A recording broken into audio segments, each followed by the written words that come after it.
chapter 14, we're really heading for the end of Mark's story. And because Bethany has been Jesus' base of operations, but it seems like on Thursday night he comes into the city and he doesn't leave it.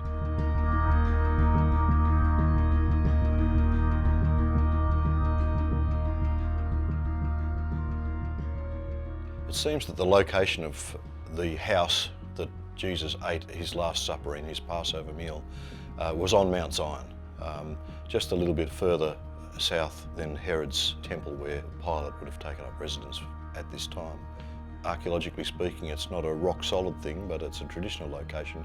And one of the interesting ways the archaeologists talk about this is by looking at a mosaic map that's in the floor of a church in Medeba, in present-day Jordan. This mosaic map was used by ancient pilgrims as they came from elsewhere in Europe and elsewhere.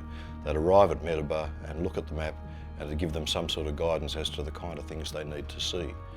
Now, on this map in Medeba, you can see Jerusalem there in pictorial form, and there's a particular structure on Mount Zion, which is one of the things that indicates to the archaeologists that there was a place that was revered here.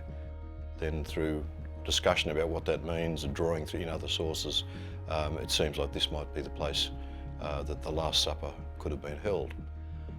Passover was a very, very important festival. It was an annual festival where Jewish families got together and they sacrificed a Passover lamb, ate it together and had bitter herbs, and they had a customary way of eating a meal with various prayers and blessings said during the meal. What the annual Passover festival was doing was remembering an event. And the event was way back at the beginning of Israel's history, when their people came out of Egypt. They were slaves in Egypt and they were liberated by God, saved by God, and that's when they became the nation Israel. And as part of God's deliverance from slavery in Egypt, there was a series of plagues, and then there was a final plague where the firstborn of every house died, except for the houses that had sprinkled the blood of a lamb over their doorpost. And because the killing angel or the wrath of God passed over the houses that had this blood on the doorpost, this is how you get the name Passover.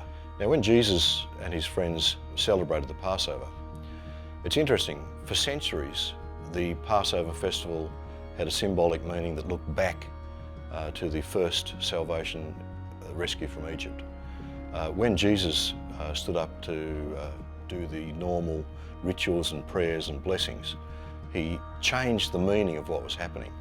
And instead of directing his disciples' minds back to the first deliverance of God, he directed their minds forward to his own death, which was coming up the next day.